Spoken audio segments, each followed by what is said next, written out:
안녕하십니까, 김정근 박사입니다. 여러분, 요즘 기세를 보면은 미국과 중국이 한판 붙을 것 같습니다. 트럼프 대통령이 중국과 이제 관계를 완전히 끊겠다라고 얘기를 했고요. 중국에서도 거의 트럼프 대통령이나 폼페이오 장관 미친 사람 취급하면서 관계 끊어도 별로 아쉬울 거 없다. 나중에 후회하지 마라, 이렇게 얘기를 하고 있습니다. 이렇게 미국과 중국이 서로 막말을 하고 있는데, 사실 그 이면을 잘 살펴보면 시진핑 정권이 상당히 당황스러워하는 기색을 우리가 볼 수 있습니다. 먼저 얼마 전에 트럼프 대통령이 중국의 4차 산업의 그 핵심 기업인 통신 장비 업체인 화웨이와 거래하는 나라와 국가는 거래한 기업은 보복한다. 그리고 또 대만, 위구르 문제, 또 티벳 문제를 계속적으로 지금 언급을 하고 있습니다. 이것은 예전 같으면 중국에서 도저히 용납할 수 없는 그러한 이슈들인데 이것을 계속 얘기를 하고 있거든요. 그런데 거기에 대해서 이 시진핑 정권이 그렇게 세게 맞대응을 못하고 있습니다. 값싼 말만 하지 어떤 대응을 못 내놓고 있습니다. 상당히 당황스럽게 도대체 트럼프 정부가 왜 이렇게 갑자기 세게 나오는 걸까 하는 의중을 지금 살피고 있는 것 같은데요. 이렇게 트럼프 행정부가 세게 나오는 이면을 보면은 그것은 코로나 바이러스 사태와 상당히 큰 연관성이 있다고 생각이 듭니다. 이 코로나 바이러스를 통해서 이 트럼프 행정부가 뭔가 중국에 대해서 센 정책을 해도 되지 않을까라는 생각을 한 것 같습니다. 먼저 코로나 바이러스에 대한 이 시진핑 정권의 대처 능력을 보니까 이게 허둥지둥 되다가 골든타임도 놓치고 또 시진핑 주석이 나서지 않으면 시스템이 돌아가지를 않는다. 위기 대처 능력이 상당히 떨어지고 또 이 중국 인민들도 이 시스템, 즉 시진핑 정권에 대해서 상당히 믿지 못하는 거 아닌가 이런 느낌을 받은 거죠. 여기에 상당한 자신감을 지금 가지고 있는 것으로 보입니다. 그리고 이번 그 코로나 바이러스 사태를 통해서 이 전 세계 반중 정서가 최고조다. 얼마 전에 중국의 국가안보부의 현대국제관계연구원에서 나온 보고서에 보면 1989년 천안문 사태 이후 최고조라고 합니다. 이 반중 정서가. 또 여기에다가 미국 내에서 반중 정서가 거의 70%가 넘고 있다. 자, 이렇게 되니까 미국 입장에서는 그동안 조금 부담이 되었던 중국과의 그 갈등, 무역 갈등 문제를 이제는 하지 않으면 오히려 2020년 대선에 불리할 수도 있겠다라는 생각을 했을 수 있는 것이죠. 그래서 상당히 지금 트럼프 행정부에서 중국을 몰아치고 있습니다. 저는 이번 트럼프 행정부의 그 언급을 보면서 이것은 중국과의 관계 단절도 생각한 행보라고 보고요. 다시 한번 중국이 미국의 주적이며 또 앞으로는 미국이 대중국 봉쇄 정책을 최우선순위에 놓고 하겠다는 것을 전 세계에 천명한 것이 아닌가 저는 이렇게 보고 있습니다. 그래서 혹자는 이것을 신냉전이라고도 이제 표현을 합니다. 여러분 아시다시피 냉전은 미국과 소련 간이 1950년대부터 자본주의와 공산주의로 나눠서 체제 경쟁을 한 것이죠. 이 냉전과 지금 미국과 중국 간의 갈등이 어떻게 같은 점이 있고 다른 점도 있겠습니다만, 같은 점은 일단 미국 입장에서 중국과 소련은 상당히 덩치가 큰 나라들입니다. 그래서 상당히 위협적인 것이죠. 아무리 잘 살더라도 나라가 좀 작으면 덜 위협적인데 중국과 소련은 상당히 위협적이다. 그런 면에서 비슷한 면이 있고요. 또 이 두 나라가 이 유럽과 아시아를 아우르는 이 큰 대륙, 물론 유럽과 아시아가 나눠져 있긴 합니다만 이 큰 대륙에 중요한 가운데에 위치를 해서 만약에 이것을 아우르게 된다면 미국에 상당히 큰 부담이 오겠다라는 점에서 또 비슷한 면이 있을 수 있습니다. 그리고 다른 점은 미국과 소련 간에는 이 자본주의와 공산주의로 인해서 경제가 서로 얽혀 있는 면이 거의 없었다고 볼 수 있는데, 지금 미국과 중국과의 관계는 경제가 상당히 얽혀져 있습니다. 서로 인터디펜던스, 상호 의존적으로 되어 있기 때문에 어떤 경제적 압박을 하게 되면 이 미국과 중국뿐만이 아니라 전 세계 국가나 기업이 피부로 느낄 정도로 화들짝 놀랄 수 있는 그런 문제가 생기거든요.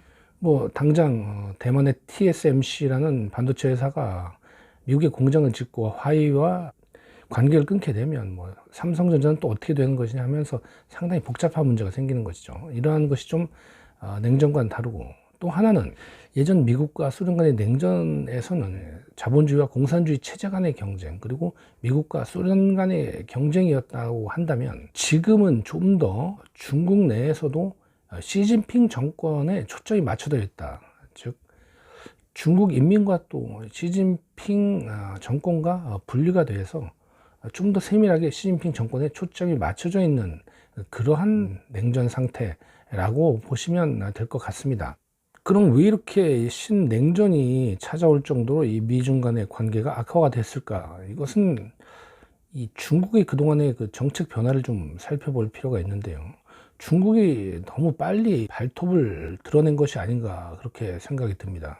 지금 뭐 G2라고 해서 이제 그룹 오브 2죠. 그런데 같은 그룹이라도 상당히 차이가 많이 나는 두 나라인데 중국이 좀 착각을 한 게 아닌가 이렇게 생각이 듭니다. 그래서 예전에 처음에 냉전 시대 마오쩌둥이 이런 얘기를 했죠. 미국과 소련이 워낙 강대국인데 그 틈바구니에서 중국이 살아남기 위해서는 땅굴을 파고 거기에 식량을 채우고, 그리고 패권을 노리는 사람처럼 보이지 말아라, 이렇게 얘기를 했습니다. 몸을 숨기라, 이렇게 얘기를 했고요. 뒤 이어서 나온 덩샤오핑, 이분은 또 뭐라고 얘기를 했습니까? 도광양회, 빛이 밖으로 새어나오지 않게 하며 힘을 길러라, 이런 말을 했습니다.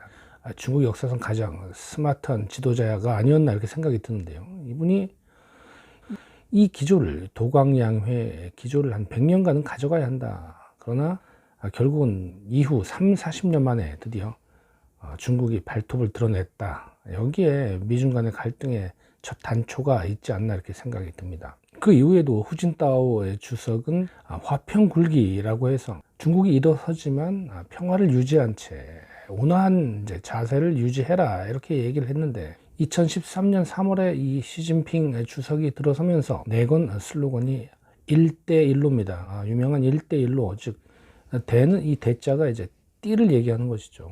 로는 길입니다. 그래서 중국을 통하는 길로서 하나의 띠를 만드는 것이죠. 다시 얘기하면 중국을 통해서 유럽과 아시아가 하나가 되는 것, 즉 중국 밑에 유럽과 아시아가 하나로 통일되는 것, 뭐 이러한 전략인데, 이것이 이제 미국 입장에서는 몹시 불편한 거죠. 여러분, 미국은 이제 북미 대륙에 있는 아주 큰 나라입니다만, 미국은 자기들을 보통 해양 세력이라고 합니다. 즉 대륙이라고 한다면 이제 유럽과 아시아가 있는 아주 큰, 지도에서 보면 굉장히 큰 대륙이 있지 않습니까? 그것을 차지하는 국가가 거의 패권국이 된다고 보는데, 그것을 막아야 되지 않겠습니까? 그래서 이러한 시진핑의 1대1로 전략은 미국 입장에서 굉장히 거북스러운, 그리고 불편한 전략인 것이죠. 이런 중국의 정책 변화와 함께 미국은 어떻게 대응을 했는지 한번 봐야겠습니다. 미국은 소련이 붕괴하고 이제 냉전이 해체가 됐습니다. 그리고 나서 그 다음으로 잠재적인 강대 적국을 이제 중국으로 꼽기는 했습니다. 하지만 1990년대부터 2000년대 들어오면서 가장 미국을 괴롭혔던 것은 중동 지역입니다. 이란, 이라크, 또 대테러 세력, 오사마 빈 라덴, 9.11 테러, 또 이슬라믹 스테이트. 이러한 것들이 미국의 외교에 있어서 가장 위급했던, 그리고 최우선에 고려에 있었던 프라이오리티였기 때문에 중국이 잠재적인 강대 적국이 될 거라는 생각은 했지만 그다지 어떠한 정책을 확연하게 내놓은 것은 없었습니다. 여기에 또한 미국은 외교가 선거에 있어서 큰 영향을 주지는 못합니다. 북한이 많이 오해하는 것 중에 하나가, 북한이 미국 대선만 되면 자꾸 이러면 우리가 미사일을 쏘겠다, 뭐 핵실험을 하겠다고 하는데 그거 아무런 영향을 주지 못합니다. 미국 사람들 별로 신경 안 씁니다. 미국 사람들은 제일 중요한 것은 경제이죠. 근데 자꾸 이 CNN 이런 TV를 북한이 많이 보나 봅니다. CNN에 보면은 북한이 미사일 테스트하고 핵실험하고 이러면 브레이킹 뉴스라고 해서 긴급 보도로 이렇게 북한 뉴스를 다뤄주거든요. 그거와 이 미 대선과는 아무 상관이 없는데 그런 오해들을 합니다. 즉 이렇게 미국인들이 외교가 선거에 영향을 주지 않기 때문에 이 당에서, 공화당이나 민주당에서 그다지 신경을 쓰지 않았던 것이죠. 그러다가 2016년 도널드 트럼프와 힐러리 클린턴 간의 이 대통령 선거에서 이 도널드 트럼프 대통령이 중국 문제를 가지고 나옵니다. 즉 세계의 공장이라고는 중국 때문에 이 미국의 러스트 벨트, 즉 녹슬은 지역이라고 얘기하는데, 즉 뭡니까? 중국이 일자리를 다 가져가니까 미국에 뭐 예를 들면 자동차 생산 기지, 뭐 미시간, 또 철 생산, 피츠버그, 펜실베니아, 미시간, 펜실베니아, 위스콘신, 이러한 러스트 벨트 지역이 중국 때문에 공장이 문을 닫으니까 녹이 쓴 거죠. 기계들이 녹이 쓴 겁니다. 그래서 이러한 지역을 공략을 시작합니다. 하면서 중국에서 우리가 공장을 되찾아와야 된다, 이렇게 하면서 여기 승리를 가져오게 되는 것이죠. 사실 여기는 원래 민주당이 항상 텃밭이었던 노동자 계급이 많던 곳인데 여기를 빼앗깁니다. 자, 이렇게 되니까 민주당도 중국에 대해서 한층 경계를 하는 목소리들을 내게 되는 것이죠. 그리고 도널드 트럼프 대통령이 되면서 2018년도에는 이제 미국이 중국과 무역 전쟁을 시작하게 되는 겁니다. 더 이상 미국은 전 세계 돼지 저금통이 아니다, 이렇게 무역 전쟁을 계속 끌고 오다가 코로나 바이러스가 터지기 전, 얼마 전에 미국과 중국 간의 무역이 봉합된 듯 했습니다. 왜냐하면 트럼프도 대통령 선거를 앞두고 2020년에는 너무 중국과 갈등을 하게 되면 경제 살리는데 문제가 있을 것이라 생각을 한 것이죠. 이것은 중국도 마찬가지로 아마 2020년도에는 미국과 커다란 갈등은 있지 않을 것이다, 이렇게 생각을 했는데 말이죠. 결과는 2020년 코로나 바이러스가 발생하고 나서 미국은 엄청나게 지금 중국을 몰아세우고 있습니다. 그럼 미국의 전방위 전략은 뭐가 있을까요? 먼저는 미국은 중국과 경제를 떼놓겠다는 겁니다. 디커플링, 경제를 블록화시키는 거죠. 미국 경제에 중국이 못 들어오는 겁니다. 그래서 중국 경제에 들어가고 싶은 나라는 들어가라, 줄을 세우는 겁니다. 그렇게 되면 중국 블록에 들어간 나라가 몇 나라나 있을까요? 많지는 않을 겁니다. 그렇기 때문에 이러한 것은 지금까지 고공성장, 뭐 5에서 한 7%까지 경제 성장을 했던 중국, 시진핑 정권 등에 상당한 부담이 되고요. 이렇게 되면 그동안 잘 살아왔던 중국 인민들이 경제가 나락으로 떨어지면 화풀이를 하게 되죠. 이 화풀이를 어디다 하겠습니까? 중국 공산당, 시진핑 정권에 할 겁니다. 이것은 시진핑 정권이 상당히 곤란한 지경에 갈 수 있는 것이죠. 두 번째는 미국의 동맹국들이 중국 국경을 에워싸는 겁니다. 이것이 이제 미국의 인도 태평양 전략에도 잘 나와 있지만, 미국과 국경을 맞대고 있는 나라들, 인도, 일본, 대만, 한국, 필리핀, 이러한 나라들이 중국을 에워싸는 것이죠. 여기에 아마 지금도 미국은 파키스탄, 베트남과 같이 약간의 중립지대인 나라들을 설득을 하고 있을 것이고요. 신냉전 시대가 열리면 중국의 우방이라고 여겨져 있는 그 러시아도 사실상 어떻게 흘러가느냐에 따라 러시아의 결정이 달라질 수도 있을 수 있습니다. 그래서 이런 것들 한번 잘 지켜봐야 할 것 같습니다. 그 세 번째는 미국 내 중국 영향력을, 친중 세력을 없애자는 겁니다. 다시 얘기하면 중국과 관련된 정치인들, 또 우호적인 로비스트들, 또 스파이, 이러한 것에 대한 미국 내 감시가 엄청나게 강화될 것으로 보고요. 이러한 것으로 인해서 친중 세력을 약화시키겠다, 이러한 의도가 있습니다. 일예로는 2018년부터 중국에서 미국으로 가는 유학생 수가 많이 급감했다고 합니다. 특히 스템이라고 하는, 스템은 이제 그 약자로 Science, Technology, Engineering, Mathematics, 다시 얘기하면 기술과 관련된 이 공학, 수학, 뭐 이러한 것들을 배우러 가는 유학생들의 숫자를 상당히 줄이려고 비자 수속을 까다롭게 했고, 또 반면에 사회과학이나 인문학을 하는 중국 유학생은 많이 받아준다고 합니다. 즉 독재 체제인 중국에 비해서 미국의 민주주의 우월성을 많이 배워서 가는 것이 미국의 국익에 좋겠다, 이렇게 생각을 하는 것이죠.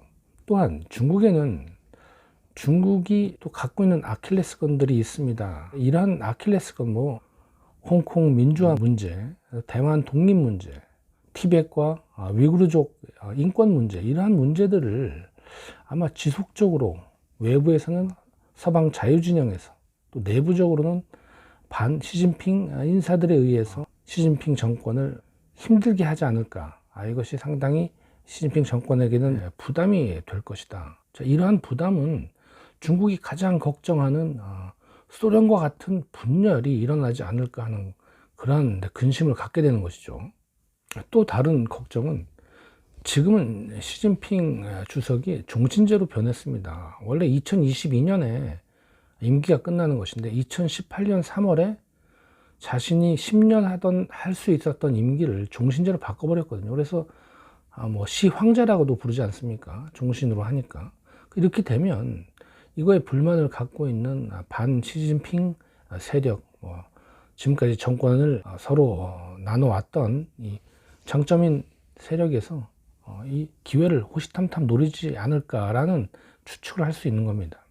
물론 이러한 미국의 대중국 전략은 미국 입장에서도 비용을 많이 지불해야 되는 것이기 때문에 중국 시진핑 정권이 지금 진짜 트럼프 행정부의 의도를 좀 보고 있는 것이죠.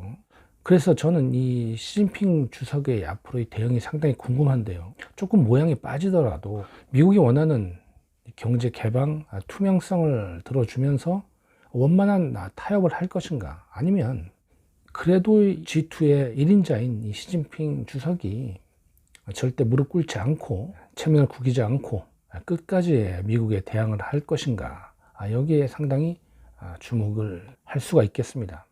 만약 이 시진핑 주석, 중국의 결정이 미국과의 갈등을 끝까지 가지고 간다라고 하게 되면 미중 간의 갈등은 심화가 될 것이고요. 이렇게 되면 시진핑 주석은 어쩔 수 없이 관변 언론 등을 통해서 반미 그리고 민족주의, 중국의 민족주의를 고취시킬 수밖에 없을 겁니다.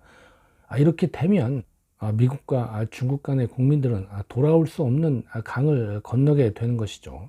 또한 미국과 중국의 군부의 어떤 느낌을 보면 미국 입장에서는 한번 손을 봐줬으면 하는 생각, 또 중국에서는 한번 붙어봤으면 하는 그러한 생각들이 있는 것으로 봐서 무력 충돌도 우리가 예상할 수 있겠습니다.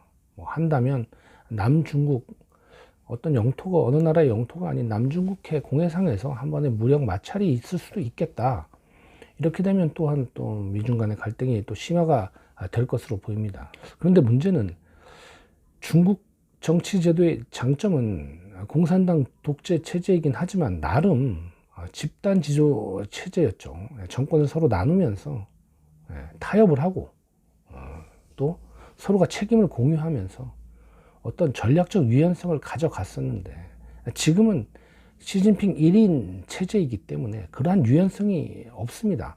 한번 정책이 결정나면 돌아올 수 없고 누가 조언해 줄 수도 없는 것이죠.